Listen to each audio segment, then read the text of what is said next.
Hey everybody, Laura here, welcome back.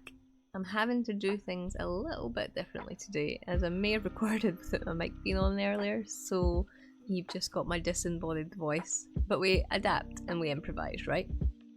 Today we're checking out a game I was kindly gifted from Keymailer. It's Camping Vlog Simulator 2024. It's made by Fluxonate Studio and Tayfun Tuna, and it's currently £4.29 on Steam.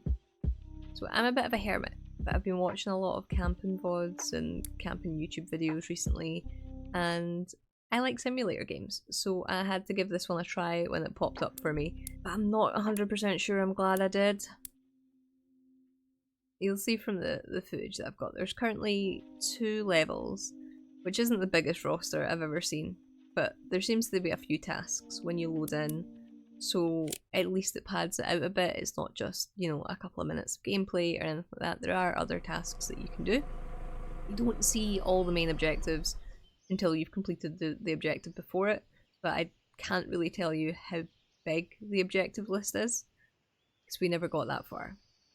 So first things first, we set up the camera, but it doesn't seem like we need to think about the layout of the camp too much, and there's only a few designated places we can put it. It doesn't look like we can rotate items either, which is a bit of a shame. Aesthetics really isn't my thing. If you've seen me play anything, I will quite happily just chuck loads of stuff, just so that I've completed an objective rather than it looking pretty. But we're supposed to be setting up the camp for, you know, our followers to see, like on our vlog. So they need to see what's going on, so it seems a bit weird that you can put your camera just showing your car but not like your tent, for example, that sort of thing.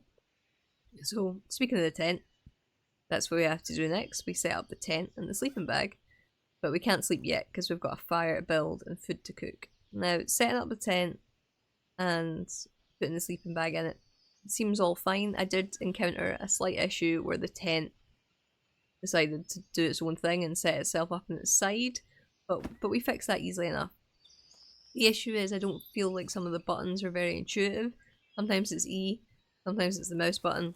There are now button prompts, which I understand they didn't used to have, so that's something.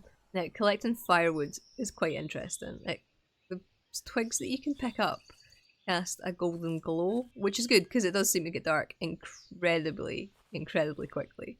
There is also a flashlight to use too, but it's not all that necessary when the collectibles glow like beacons. One of the side quests is to pick up some trash bags, and they glow green. So, you know, you don't necessarily need the flashlight that much.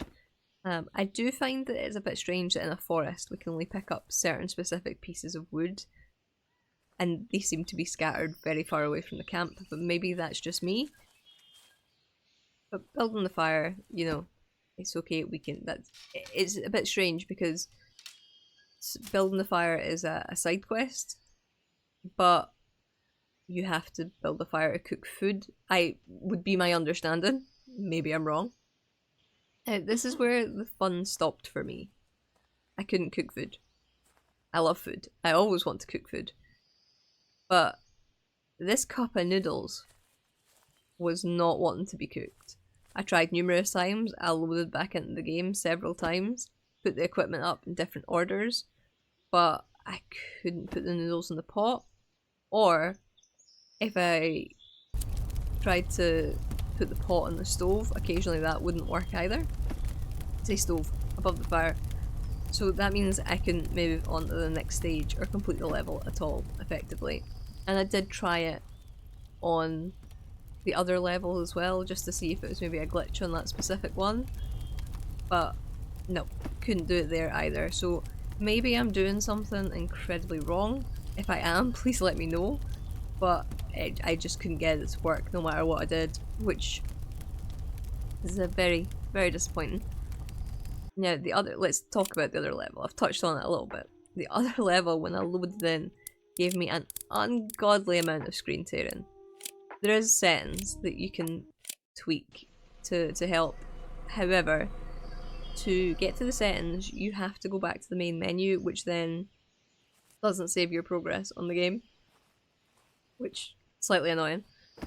But then The other thing as well, just some niggly things, like I would get stuck on a twig, for example, and couldn't really move. The camera would snap occasionally, like in the other direction, and the controls themselves just felt really, really floaty. It wasn't enjoyable to try and control. You do have access to like jumping and crouching, but it seems like the jump height isn't very consistent either. But again, that could be a definite. That's probably definitely a me thing. It's a shame though, because I love these types of games, and I think there's definitely some promise here. The game looks stunning, and the idea is right up my street. But until the bugs are fixed, I can't recommend it, even with a price tag that's only £4. Because I've played games that have been cheaper than that and gotten a lot more fun out of them. So yeah, I wouldn't recommend this in its current state. However, I can see from Steam that they've been fixing a lot of game breaking bugs. So hopefully the issues that I've encountered might be fixed in a future update. In which case, then, if you can complete the levels and stuff, then yeah, why not? £4 seems reasonable. But I guess time will tell. If you do want to check the game out for yourself, or just have a quick look at the Steam page, I'll leave a link down below. I'd love to know what you kind of thought of this one, and whether this is a game that would appeal to you in a fixed state, and whether you want me to see me maybe try it after it's been updated a few more times. It did only come out last month, so they've not had too much time to fix things, I guess. And if you enjoyed it, even if it was just my uncomfortableness at having to do a voiceover, make sure you give this video a big thumbs up. And if you want to see more indie games here, consider subscribing to the channel. We don't just play indie games though. We're currently playing God of War and Senua's Sacrifice as well. So, there's bound to be something for everyone. As always, thanks very much for watching, and I'll see you in the next one. Bye!